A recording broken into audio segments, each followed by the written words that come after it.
25 delegates. It's a privilege to welcome you all to this high-level dialogue and signing ceremony organized by the Africa Finance Corporation under the theme Climate Proofing Africa's Infrastructure. Today, we take a decisive step towards building a more resilient and sustainable future for Africa.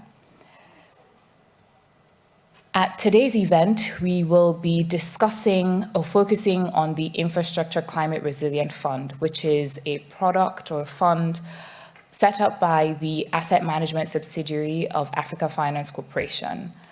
Our conversations will really be centered around the importance of mobilizing capital towards building sustainable infrastructure across the African continent that can withstand climate shocks.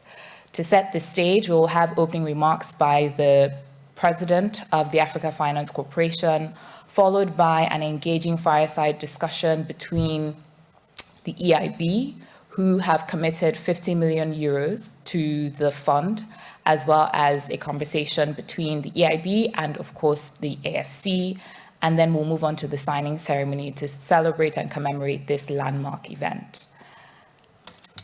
Without further ado, I'd like to welcome the President of Africa Finance Corporation to give his opening remarks.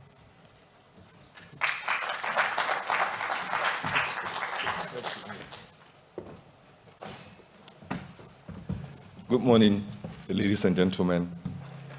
Welcome to the signing ceremony for EIB ICRF event. Your Excellencies, distinguished ministers, respected representatives of the European Investment Bank and the Green Climate Fund, honored guests, valued colleagues and partners. Today marks a significant milestone as we enter a new partnership that embodies a shared vision for Africa's future. A future that's built on resilience, innovation, and strategic investments. Africa contributes less than 4% to global greenhouse gas emissions, yet it is the most climate vulnerable region. Extreme weather events are intensifying and the consequences threaten lives and livelihoods across our continent. These challenges require more than finance alone. They demand a fundamental shift in how infrastructure is designed, financed, and executed. The Infrastructure Climate Resilient Fund, ICRF, embodies that shift. Through this initiative, AFC, together with our esteemed partners, is not just investing in infrastructure, we're defining how it is built.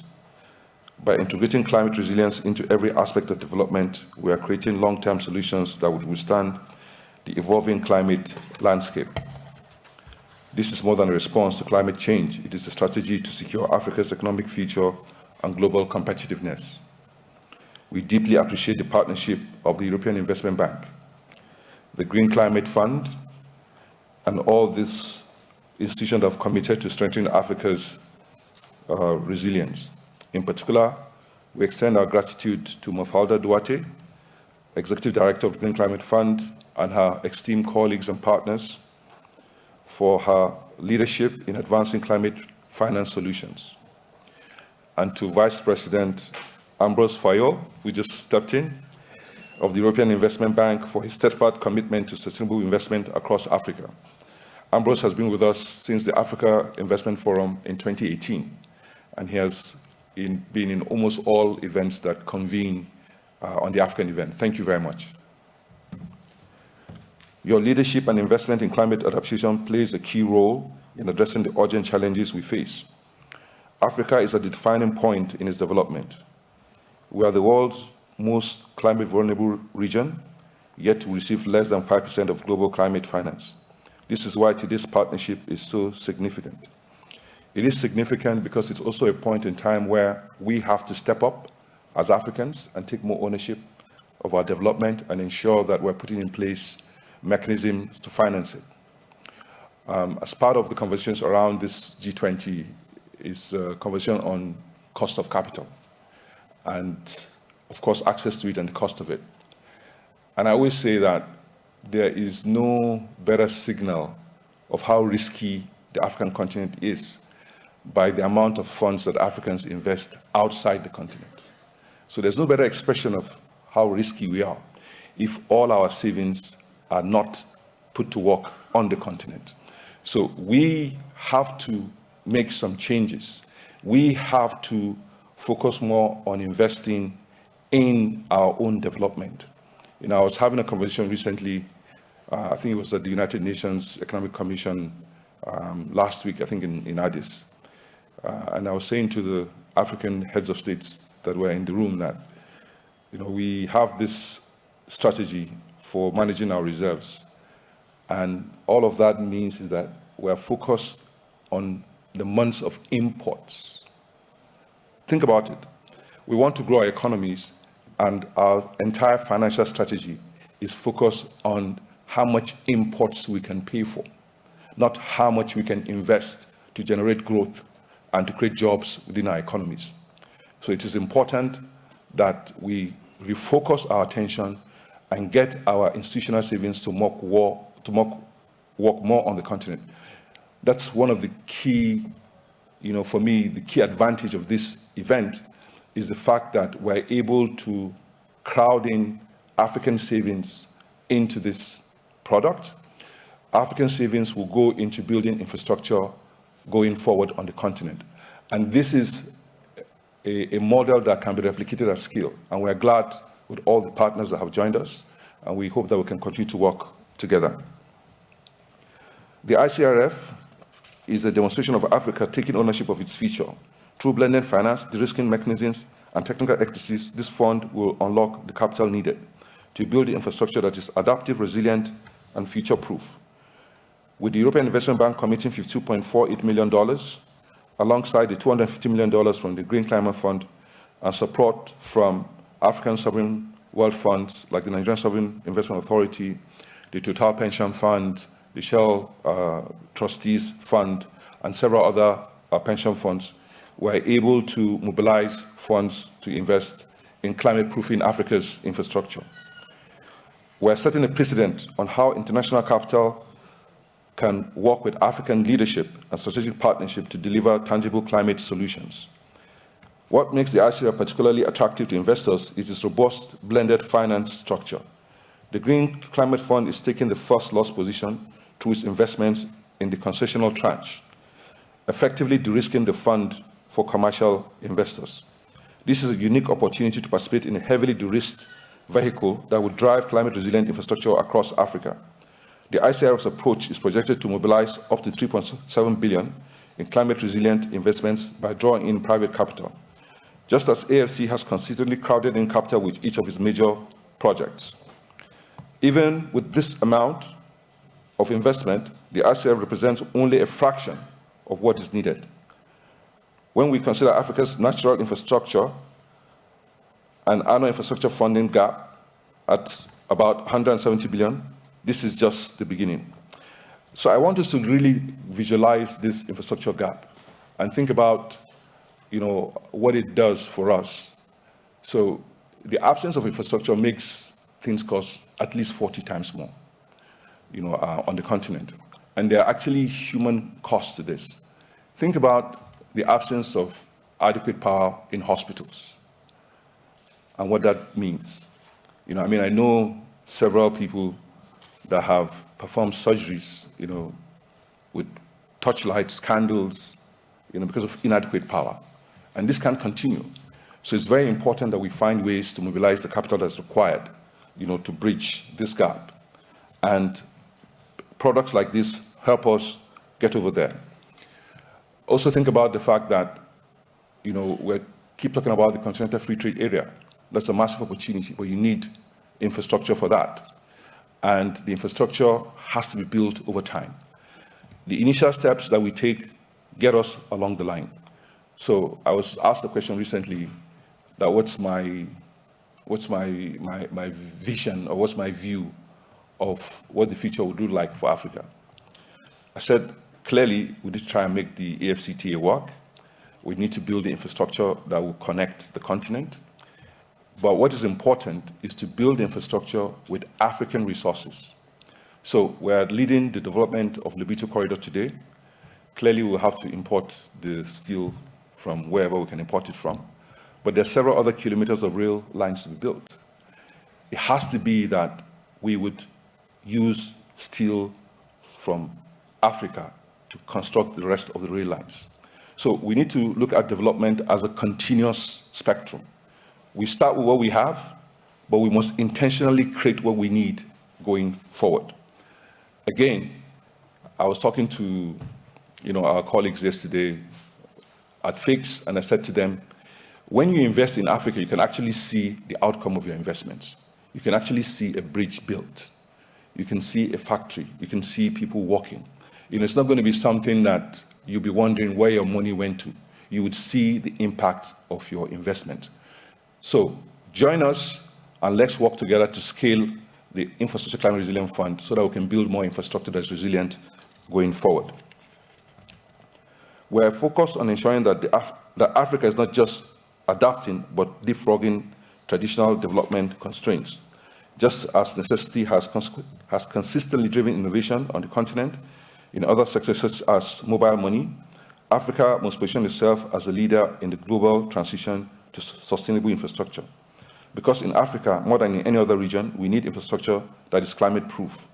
We need resilient industrial infrastructure that will capture more value for Africa's resources. We need resilient transport infrastructure that will enable Africa to move from exporting raw materials to producing high-value finished goods locally. We need resilient energy infrastructure that will make electricity reliable for our emerging industries. We have seen firsthand devastating impact of climate change, including here in South Africa.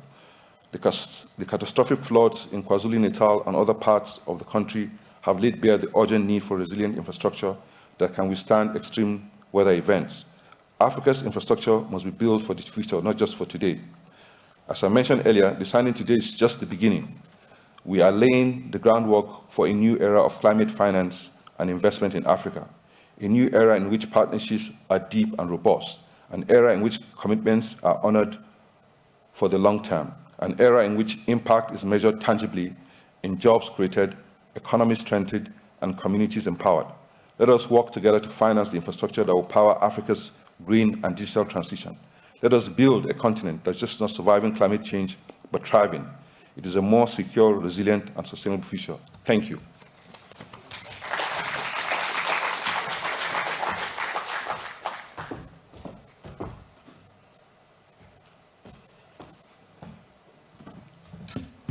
Thank you, President Zubairu, for your insightful remarks. Truly a visionary leader and a driving force behind Africa's infrastructure-led transformation.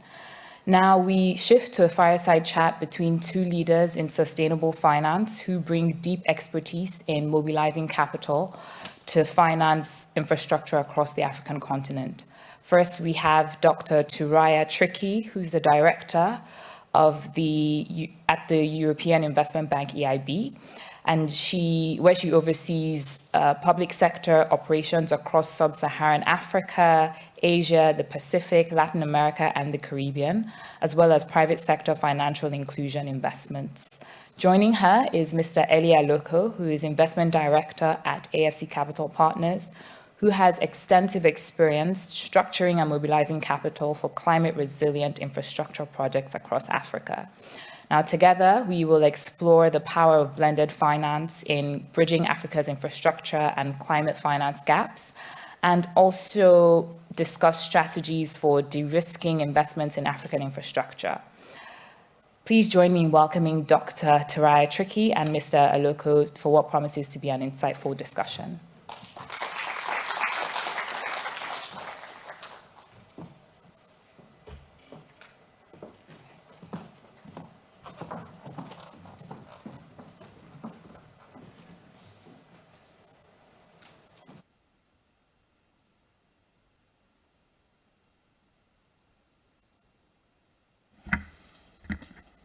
It's a pleasure to have you all here today.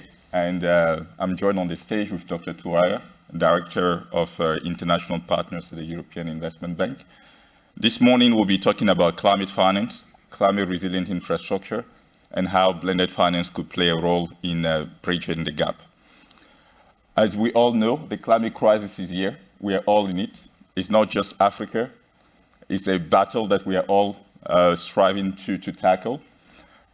Since the Paris Agreement, governments across the world, including Africa, have pledged to do all effort to tackle this crisis, and particularly in Africa, our NDCs, National Determined Contribution, amount to close to $3 trillion. Only about 20% of that is funded today. Now, the challenge is, how do we solve the issue? So, Turaya, this will be my first question. What structural changes do you believe are needed for us to really mobilize the climate finance that is needed today for Africa?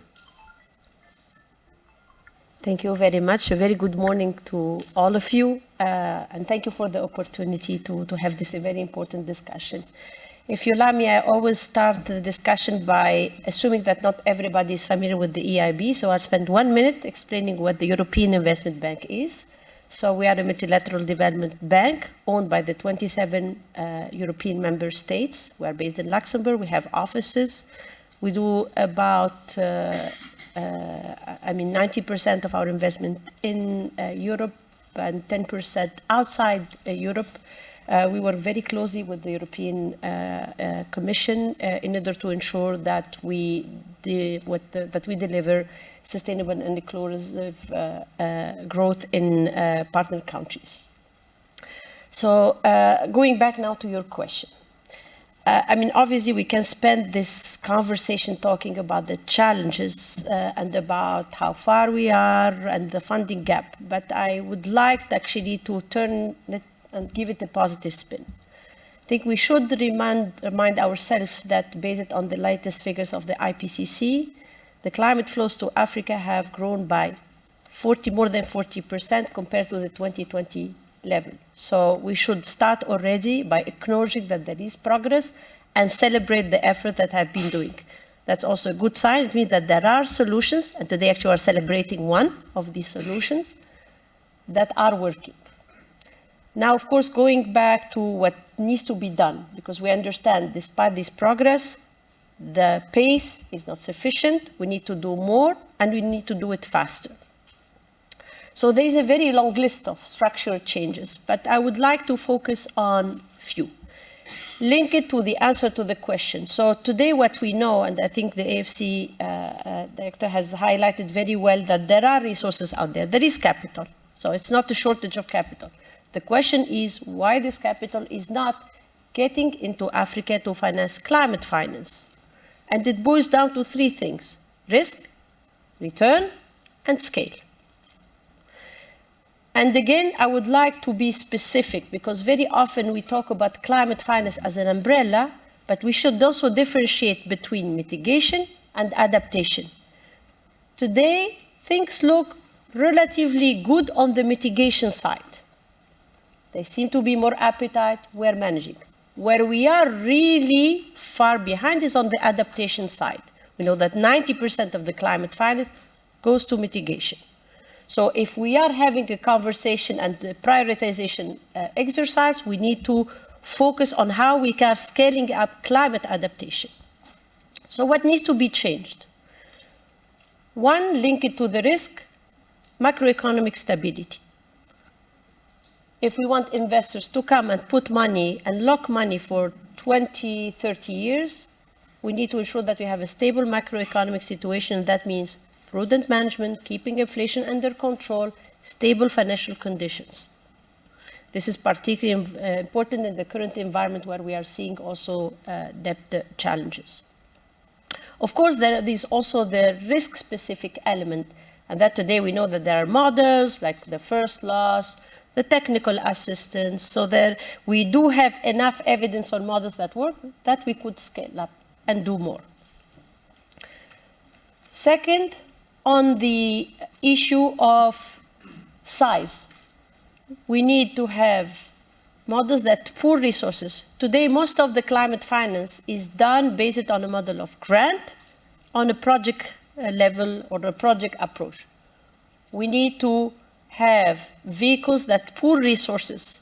Actually, I was extremely pleased by the intervention of the CEO, because he raised the issue of domestic or institutional investment and how we can crowd in. Today, what is happening in Africa is what we call a reverse maturity, meaning that the institutional investors who are holding long-term assets are investing in short-term investments. So how do we get there? Some of them actually by law are prohibited from investment, so there is a need for regulatory reforms. Second, they need capacity, and that's where tagging along and investing with more experienced investors like public development banks, multilateral development banks, asset managers could be relevant, or relying on their own expertise. And of course, third is to give the necessary incentive. Third, we need to embed climate into national planning processes. And as we are preparing for COP in Brazil, where we will be discussing the new generation of NDCs, I'm really hopeful that we get national determined contribution plans that are based on investable projects that are prepared in consultation with those who are likely to fund, because very often there is a lot of effort and resources put to prepare plans that and then they are completely disconnected from the risk appetite and the reality of investment. Last but not least, I would like also to emphasize the importance of maybe making the carbon markets work for Africa. Today, Africa share of carbon market 3%. If we look at the trillions and the billions we need to fund infrastructure in Africa, it will not be realistic to think that we will be relying only on grants. There will be simply insufficient level of grants to do it. So we will need to start monetizing the environmental externalities. The carbon market could be part of the solution. It's not a panacea, but it could help. And it could actually provide additional resources, creating some project preparation facilities so that we can increase also the pool of investable projects, and then upping up the returns on some projects that are simply economically not viable, because someone has actually to pay for this cost. No, thanks, Suraya. These are actually very interesting perspectives. And this brings me to the fact that the European Investment Bank is the first European investor that committed to the Infrastructure Climate Resilient Fund. Why was this fund so strategic for you? And how does it fit in your overall global gateway strategy or climate bank roadmap? Yes. So as I started this discussion, the EIB is owned by the 27 European member states. We do have important corporate commitments that are very much aligned with European values about the need for sustainable growth, just growth. We have corporate commitments on the amount of financing that we will dedicate to climate finance and to adaptation. Actually, we have committed that we'll reach 50% of climate finance and 15% of adaptation. I'm happy to report that we have exceeded them by far, including for sub-Saharan Africa. So there were three reasons, I would say, that we found this fund interesting. And we were very happy to be associated with it. The first one is the strong alignment with the policy priorities and the corporate commitments of the EIB and the European Union. As you said, Global Gateway is about delivering win-win partnership for Europe and for its partners, South Africa being one of the important ones. So the fund is focusing on climate resilience, it's focusing on building solutions, sustainable infrastructure, and this is very much aligned with the objectives of Global Gateway and our commitment as an institution. So that's the first reason, is the strong alignment. There's also a credible strategy with processes in place, with a team that has the experience, because the reality, we all talk about infrastructure financing, it's a very tough business. You need to have knowledge, understanding of the market, capacity to operate. So working with an experienced fund manager who has the expertise, the understanding, and we are particularly proud because it's an African fund managers. We don't have that many. A lot of them are based in London and in New York. You cannot fund infrastructure in Africa by sitting in New York. So being locally present and being an African fund manager was also extremely important for us. Scale and replicability as well. The target size of the fund is 750 million. We just spoke about the trillions we need, so we cannot continue with the $1 million solution. And link it to the intervention of that was made. We have institutional investors who are putting resources. This is a very good illustration of a platform where we are bringing like-minded partners, the GCF, where each one is bringing their own comparative advantage, where we are crowding in money from private institutional investors. So that's also important. And of course, last but not least, we also saw an opportunity for us to be additional. In every investment we make, we assess our additionality, which is our value added. We want to make sure that we are not crowding out private investment, but we are crowding in. So here we are coming with patient capital, and we are hoping also that we are bringing more with our standards, because we are also helping the fund work on their environmental and social systems. So these are some of the few reasons that we decided to put our resources in this fund. No, thanks, Suraya. Indeed, it's really a vote of confidence to have such a partner like the European Investment Bank support the ICRF. Now, I want to bring you back to the discussion on risk when it comes to Africa. Perception versus reality. When I travel across the world in Asia or in Europe, everywhere I go, I meet investors and they tell me, we believe Africa is the next big thing, but the risks are just too high. And when we look at the numbers, I think there are very famous reports that came out from Mercer, throwing out Moody's numbers, showing that actually project default rates in Africa are lower than many parts in the world. How do you reconcile this contrast? How can we change the paradigm? And I'm saying this because if you look at AFC today, in 18 years, the institution has deployed over $14 billion, has consistently delivered an ROE of double-digit in dollars, has worked on very challenging infrastructure projects. So there is something right going on. Now, how do we bring this message to the world in a manner that we can really convince them? That's a very good question. So, I mean, if you open the press, you will hardly see any article saying, this investor generated double-digit return. You will see headlines about conflicts. You will see headlines about assets being seized. So, and I like how you framed the question about reality of risk versus perception, without underplaying the risk. And we know that Africa is a risky place to invest in. But the reality is that there is still a disconnect between the real risk and the perceived risk. So one of the efforts that we need to make is to communicate more about the investment opportunities and about the good stories. A few years back, I was working for another institution, and we have spent a lot of time collecting data about the returns done by private equity funds, because I was working for the largest LP in Africa, without mentioning the name.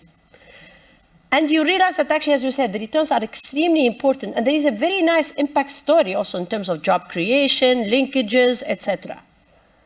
So communicating more about this effort, about these returns and the posterity is important. And we need to do it in a systemic manner. That could be, I don't know, I mean, maybe association like the Africa Venture Capital Association could take the lead in publicizing these kind of things, so that, and then outreach efforts to those who have the resources. So that's one.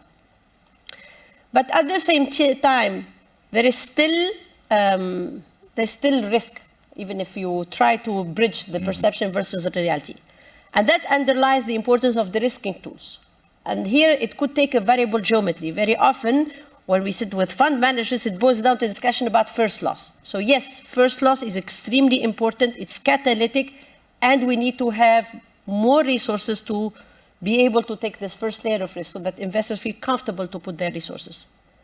But at the same time, we need to think of other de-risking models, technical assistance. Sometimes it's even about through technical expertise. And this is also an area where I'm proud, where EIB has also a lot of track record, because we do have an entire project directorate with technical experts. Sometimes you need to understand how a power plant works, how you need to ensure that it's climate resilient, so that once you finish your project, you don't have a flood that flushes the whole thing. So de-risking tools and putting the resources available is important. What we probably also need to do is work a little bit on the fragmentation. Today, we still see resources used to prepare projects, and then you have others who are doing financing. So we need to ensure that the de-risking elements are really working hand in hand with the financing so that we can de-risk more. And of course, I mean, working and with partners and helping those who are already in place to build the expertise, to build the track record, to document the lessons. Yesterday, we had a session about impact measurement, measuring, learning, and feeding that into the investment process. Because today we measure a lot. Whether we use this information to invest is a different question.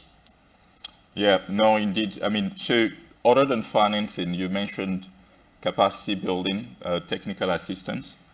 At AFC, for instance, project development is a core of the institution's DNA. Taking a project from an idea stage and running through the development stage, de-risk it and bring it to financial close. How does EIB today really works with partners, beyond just the financing? How do you work with African governments, financial institutions, private sector players? How could we all in this room partner with EIB in all these endeavors? I mean, I bet that we are partnered with almost all the colleagues in the room in different forms. So one thing that is important for us as EIB is to be demand-driven and provide relevant solutions. That means that what works, for example, in Burkina Faso may not work in South Africa and may not work in Djibouti. So making sure that you also develop a solution that is tailored to the needs of the government is extremely important. And of course, as an MDB, we are there for the long term. So usually we have a long-term approach. One of our key partners, I would say the key partners, is the European Commission. We work, I mentioned earlier, the blending, I mentioned the lending. This is done in close collaboration with the European Commission, who is one of the major provider of grant resources. And this is why we work together to provide packages. This is also part of this new approach under Global Gateway, where we say, how can we provide an offer that addresses the various needs of the client? It should not only be the financing, it should include the technical assistance, the technology, so that we have an ecosystem approach. We're not only providing the financing and then there's a capacity issue that delays the project by 4 years. So, of course, we work also with other European partners. This is part also of the spirit of Team Europe. So we are investing, and actually in this fund, we are also coming with other European investors. But we also work with partner multilateral development banks. There is an entire movement about how MDBs can work better, bigger, in a more systemic manner together. I mentioned the fragmentation, so there are a lot of efforts to enhance the collaboration. As an MDB, we do not finance 100% of the project, so we finance actually, according to our rule, we finance 50%. So we work with them. In this case, we play the role of the financier or the co-financier. We can also act as an investor in funds, like what we are doing today with the ICRF. We can also provide lines of credit to financial intermediaries, and this is also important to be able to cater to the needs of the micro and small and medium enterprises that comprise most of the African. So I would say we have an entire suite of tools and financial products that cater to the needs of different players, depending on the market segment. So if it's a big infrastructure, we can come with project finance, we can come with the sovereign loan. And of course, we try to, our value added is to provide the long-term maturity. We have included recently the possibility to offer climate resilience debt clauses to suspend, for example, payment in case of adverse climate events. Something that we are increasingly also discussing, and I know we're not the only ones, is the local currency also financing. I know it's an issue and there is also important demand. Now, I just wanted to deep dive into the global gateway, which we believe could be a shift in Europe's engagement with Africa. How do you see this impacting the landscape in terms of infrastructure financing in Africa? What are concretely your plans with that global gateway strategy? Okay. So Global Gateway is the EU strategy to engage with its partners. It applies, of course, to Africa, but also to other regions of the world. As I said earlier, there has been a recognition that whatever we do needs to deliver long-lasting, mutually beneficial partnership for Europe and for the recipient countries. At the same time, we are also increasingly recognizing that financing alone may not be the solution. So we need to have, as I said, this package approach, this ecosystem approach, and really enhance the focus of what we do as Europeans. Hence, what I mentioned about the financing and the technical assistance, hence the push to work together as Team Europe so that we can, instead of a country dealing with 6 different European partners, you have one package, one offer. So Global Gateway, if you look at the sector priorities, is transport, energy, climate, health, digital, and education. So these sectors have been mentioned today in a lot of conversation. They're extremely important. So I can confirm that infrastructure funding will remain at the heart of this structure of the Global Gateway strategy. There is an important commitment also for Europe to deliver on the promises. I know that there is a discussion currently on an EU ministerial where we will report back. As EIB, we have been mobilizing and contributing significantly to this. And actually, we have a place that we will be mobilizing 100 billion out of the 300 billion promised under Global Gateway. So I would say strong commitment,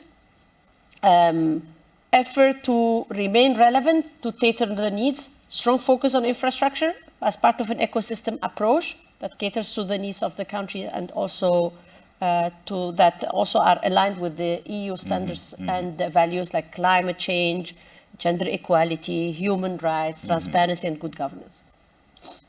Turaya, looking ahead, in the decade to come, what would you like to see accomplished in terms of EIB's role in the transformation of infrastructure in Africa?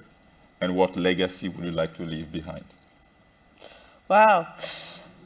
So one, without sounding pretentious, I think EIB is doing a lot to finance infrastructure in Africa. We approve about 2.5 billion every year for sub-Saharan Africa. A lot of it is infrastructure. What I'm particularly proud as the climate bank, that's why we label ourselves, everything we do has climate resilience in the back of our mind. We have made corporate commitment for climate adaptation as well. And this is not just cheap talk. I mean, I joined last April, and I can tell you that in every single project we bring, it's embedded in the review process. And we have VP Fire, who's a champion, who asks us actually tough questions every time we about the climate adaptation and how we can do more. So, of course, our vision is to work with other partners. The scale of the gap is too important for any players to think that they will sort it around. So today we are very happy to be partnered with AFC, with the GCF, with the European Commission, and with like-minded partners. It's not, there is no simple solution. I think it would be unrealistic to think that we will solve the problem by one issue. We would need to really adapt as we move, learn from the solution, but also from the mistakes. My hope is that maybe in 5 years' time, we'll be sitting here talking about how we halved actually the funding gap for climate resilient infrastructure in Africa. Thank you, Turaya.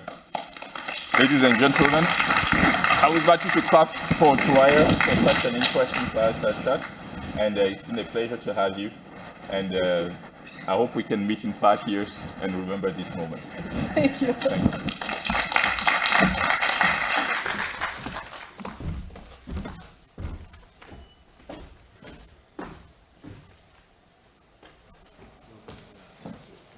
What an insightful discussion. Thank you so much to our distinguished panelists, Dr. Tricky and Mr. Elliot Loco, for such engaging insights and a truly insightful discussion.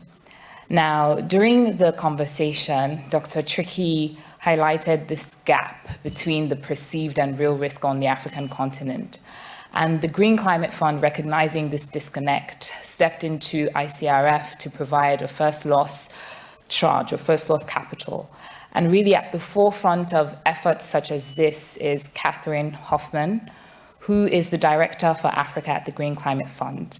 Catherine brings extensive experience in law, finance, project finance, infrastructure investments, and climate resilient infrastructure across Africa. And so would like to invite Catherine to share some remarks or insights on the catalytic impact of GCF's first loss in ICRF. Please join me in welcoming Catherine.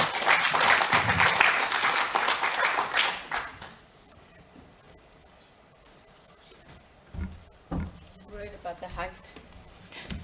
No need to worry. You're fine. Okay. Thanks.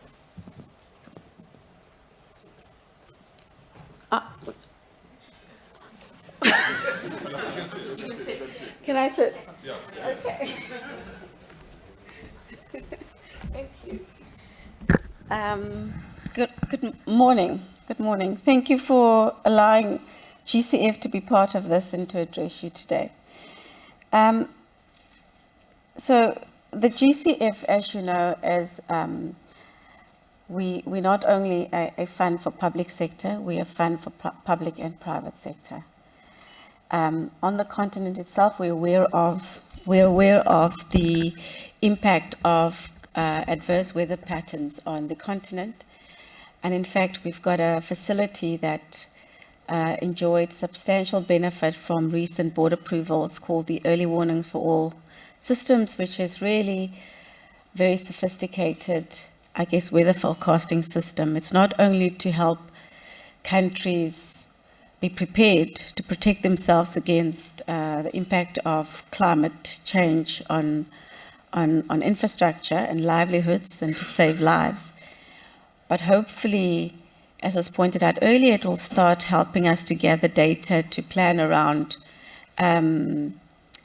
determining what our national adaptation plan should look like and our NDCs in the African countries.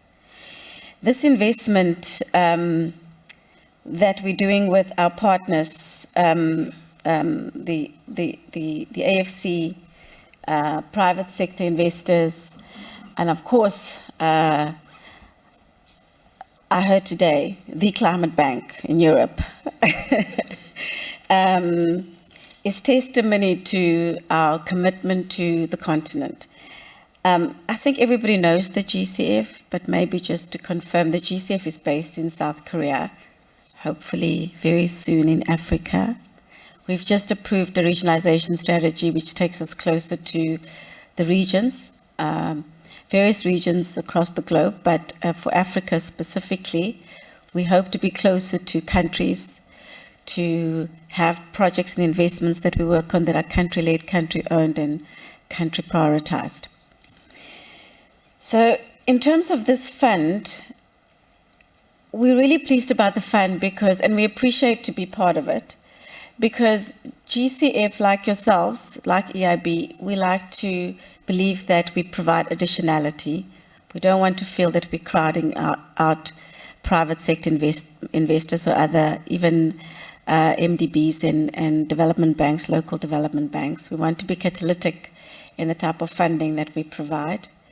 So the fund is anchored with an investment from GCF of about 240 million junior equity contribution, which is intended to catalyze and mobilize a further $460 million.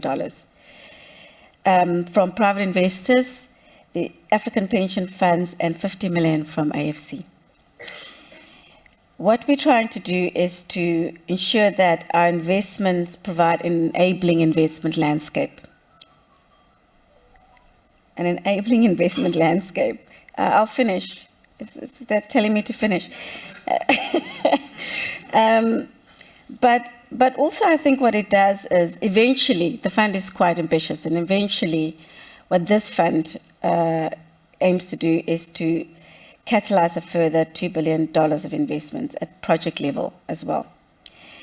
The GCF has invested, I was astounded by the number that I don't even know if I should mention our number anymore. I mean, but we are a market maker. We are at the beginning of investments.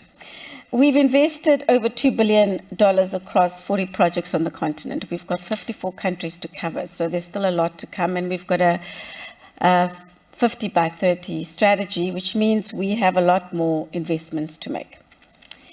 Alongside this investment, it goes beyond financing. So we know that the investments we make on for this resilience fund will benefit about 50 million people and 144 million people indirectly by getting them improved resilient infrastructure. But beyond that, there's also technical assistance that's been provided to governments and regulatory stakeholders, and that will go far beyond just what the fund is doing, because it will benefit governments as a whole. I want to say that today is a crucial step towards building a more sustainable and climate resilient future in Africa. So congratulations on everybody involved. But if I can just be spared one more minute, I think it would be remiss for me not to mention that we're undergoing very ambitious structural changes at the GCF under our ED Mafalda Duarte. And it's all meant to help us be better fit for purpose, for impact, for greater impact. The regional focus is our new operating model, I believe, and my existence is testimony to that. I'm from the continent, I'm from South Africa. Everyone always says, why do you refer to the African continent as the continent? I'm thinking that it is the continent. I mean, yeah. But importantly, what really pleases me today is to see the collaboration between private, public sector, and co-financing partners that are like-minded like ourselves. So I would like the private sector to join us on our regional dialogues. We are doing a few missions, the Africa region, and as the regional director for Africa, I ask you to join us on our regional missions so we can see how we can collaborate better, how we can help with co-financing, very early risk stage funding, both in readiness, which helps with capacity building, determining climate policy and climate strategy, but also project preparation facilities. And these are grant facilities to enable projects to happen, bankable projects to happen. So thank you very much. Thank you for the opportunity to address you.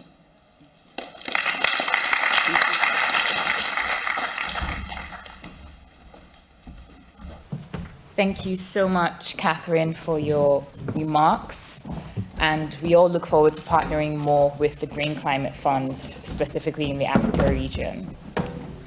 So now we turn to a defining moment, the formalization of the EIB's 50 million euro commitment to the ICRF. Now, this commitment represents more than just capital. It's really a vote of confidence in Africa's sustainable infrastructure investment opportunity and a catalyst for unlocking new private sector capital and investment. So to commence the signing ceremony, which will involve Ian Adam, the CEO of AFC Capital Partners, and Vice President Ambroise Foyo, I'd like to, once we have set up the signing ceremony, set up on the stage, I'd like to welcome them both. With decades of leadership in emerging markets investment, asset management, and climate finance, Ms. Adam has played a pivotal role in mobilizing private capital for impactful infrastructure projects across Africa and Asia. And most recently, before AFC Capital Partners,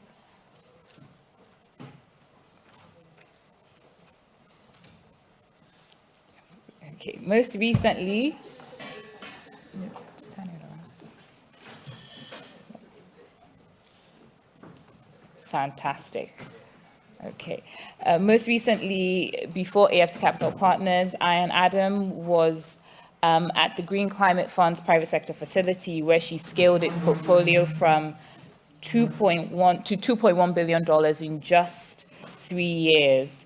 And now this is work that she continues at AFC Capital Partners, where she's driving transformative investments to build climate resilient infrastructure across the continent. Ms. Adam, please join us on the stage. And now, of course, it's my privilege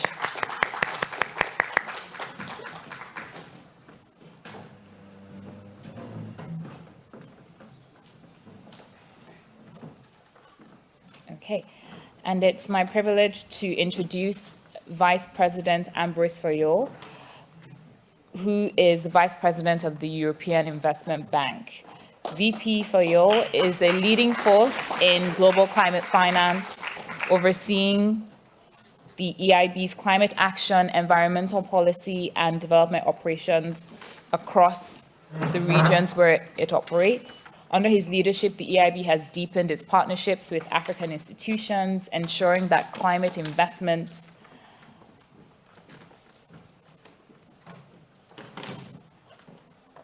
translate into tangible, measurable impact. And his unwavering commitment to mobilizing private capital for sustainable infrastructure aligns closely with the goals of the ICRF. So Vice President Fayol, we are so honored to have you here with us.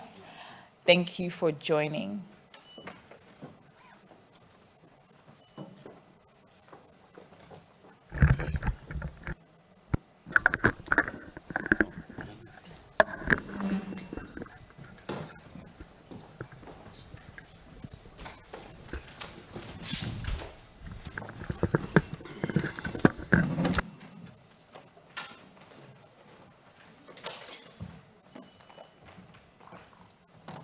Okay, so we'll now proceed to the signing of the documents by Ian Adam and VP Ambrose Fayol of the European Investment Bank.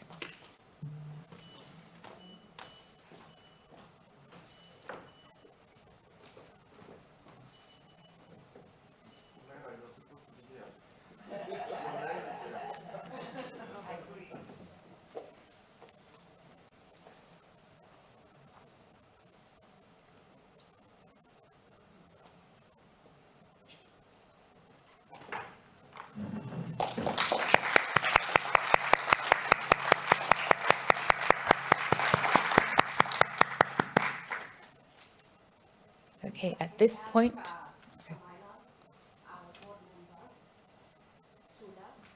GCF, Amera, and to join first, and also Karen. and Cabello as well. We have Cabello, our board member. Camilo just left. Oh, he just left, okay.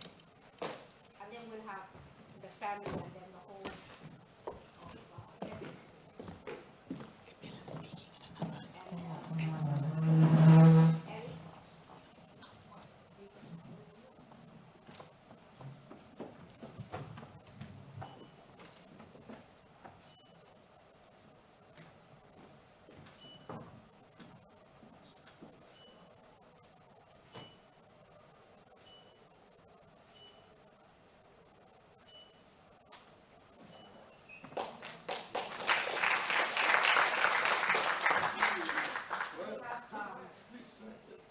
All EIB, all student ACT, and GCF is here to join.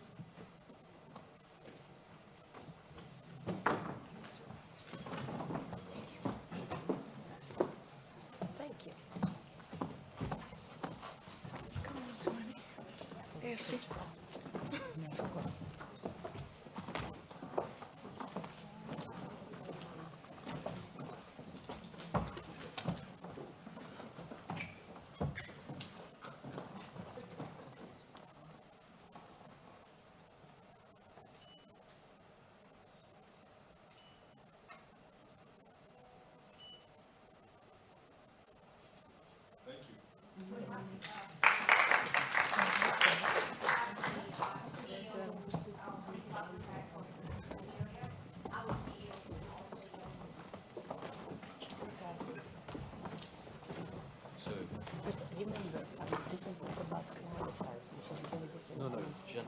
It's true that for infrastructure,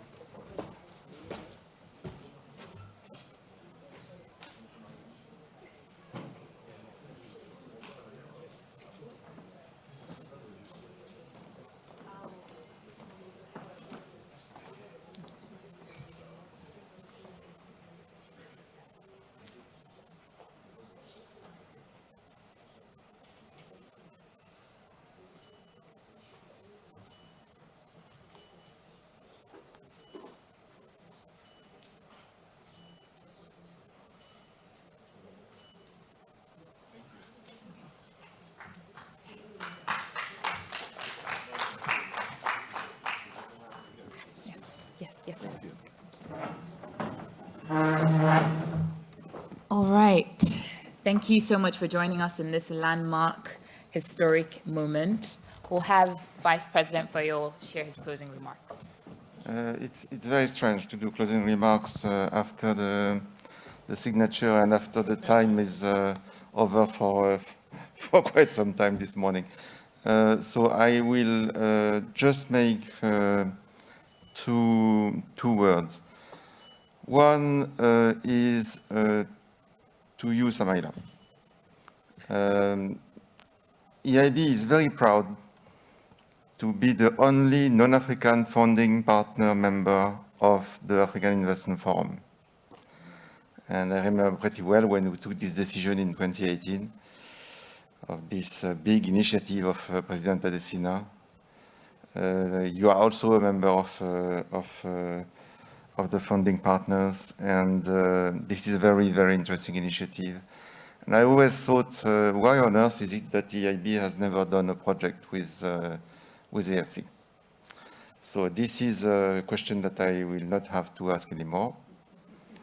And I am very pleased, not because I have an answer to my question, but because of the nature of the fund that we are investing in, and in particular the climate-related nature. It's a focus on adaptation.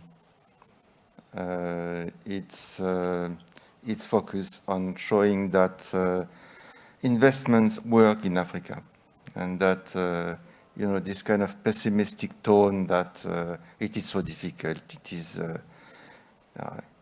It is easy nowhere in the world to invest. So I'm very pleased that we managed to do this investment, that we can bring the European flag, the European also values that we share in this fund, and also European partners that will join the fund, I hope, pretty soon. Negotiations seem to be quite advanced. The second thing is a word of thank you to the teams, because I've signed, but I've not worked. So a big thank to the team of AFC, of the GCF. It is a partnership, and that's in our world today. This is very important to show that there are partnerships. And the team at EIB in Touria's department, in our department that works outside of Europe, so it's the team of Pascal Simon, of Yasmine Safer. I mean, they are doing a very good job, and we thank them very much, because we all know when there is this kind of signature, the hundreds of hours that are behind it. So many thanks to you. I'll stop there, and congratulations again for this big event.